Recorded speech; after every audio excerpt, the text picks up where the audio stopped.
I thought it'd be a good idea before we get into our next Inside the Mind of the Gimp Volume 2 that we make the delineation between a subscriber Gimp and a trial Gimp, and the reasons why they don't really communicate with one another.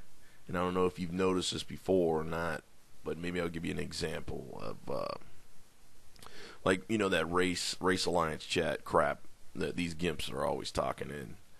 Well, if you ever see a brand new trial Gimp and he comes into the game and he starts, you know, asking all these fucking leechy questions and, you know, how do I move? How do I get out of first person? How do I pull out my weapon? How do I cast a spell? Where do I go? Where's the quest? What am I supposed to do? I'm a stupid leechy cockroach fucking Gimp. What? Help me, help me, help me. I'm stupid. Well, even a subscriber Gimp, I mean, as stupid as he is, they do not help the trial Gimp.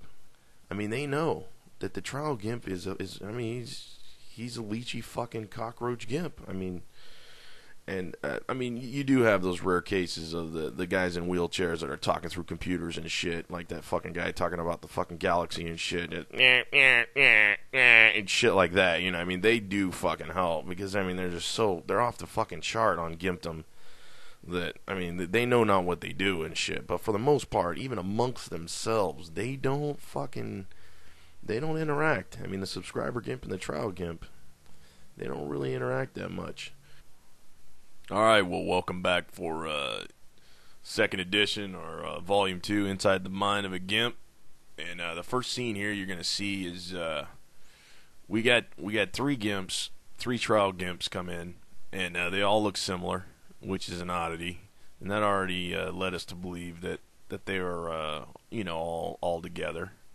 And they moved in the same direction. They went towards the Goblin camp together, and they were fumbling around with the user interface together.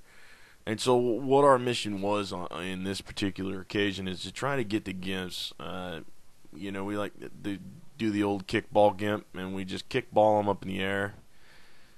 And we're trying to, the end game is to try to get them to die to the goblins while in the air, or, you know, to actually try to shoot one into the Goblin camp. And as you can see right there, one just got destroyed by an arrow, which was a nice touch. We had one over here by the tree where we're going right now. He'd already been killed by a goblin, so that's 2 down, which isn't a bad start. I mean, that's a nice start. Now we've got this third Gimp. He's a little more savvy with the controls already. You know, he learned how to pull out his little leaf blade deal there or something. I don't know what. Maybe that's just this. It's a sword, something like that. Anyway, so we chased this Gimp. We gotta get this guy killed, and he's a wily Gimp. This one, he's up on the rocks and shit. He's jumping around, and so we chase him around a little bit, and eventually he figures out that, you know, I mean, we're not gonna stop. His 2 buddies are dead over there on the ground. They don't even know how to release. No, subscriber Gimps aren't letting him know about the old hitting the spacebar deal and all that. So we keep kickballing this Gimp a few more times, and eventually you can see here that he just stands here, and I'm assuming that he's talking to his buddies in some kind of voice chat, and I hope he's saying "fuck this game." You know, normally Gimps, I mean, you know, they download the trial for free, and they come in, and I'm sure they're all filled with fucking enthusiasm because they're stupid fucking Gimps, and they can't wait to get in here and meet this harsh world, this harsh PvE world. And you know, if we're here when they log in, if they're unlucky enough to pick my town, I mean, this is the kind of shit they get. So I think that this guy, he gets away, and eventually logs out. So that guy logs out, but lucky for us, I mean, a new Gimp logs in. You know, 1 Gimp out, 1 Gimp in. It's nice little ratio there. And he comes in with his shiny little shield and shit, and he's already red and everything.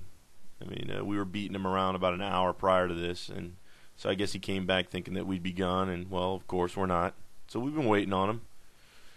And my town's relatively small, so I do tend to patrol the login spot.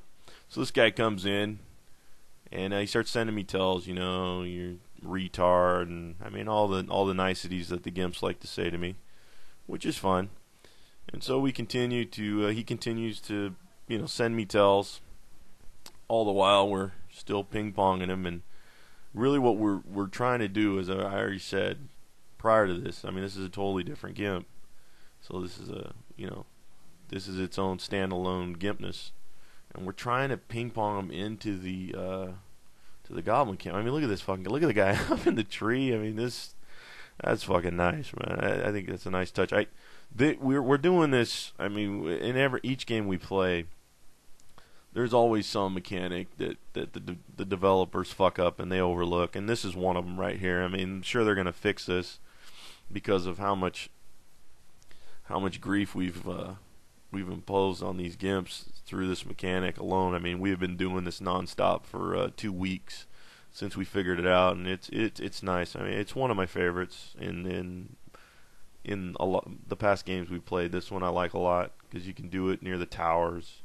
You can do it all the time. I mean, we do it at the bank. We do it when they're trying to chop wood or whatever. And see, right there, he just got killed by an arrow. That's not as nice as when we try to shoot him into the Goblin Camp, but I mean that will suffice. And he did send me a lot of tells, and he was irritated. I mean, I could see how he could be. And I don't know. I mean, that's about the end of this episode. Just a little kickball grief. Knocking Gimps into the Goblin Camp, and we do this pretty much 12-15 hours a day. And until next time, HOGG for life.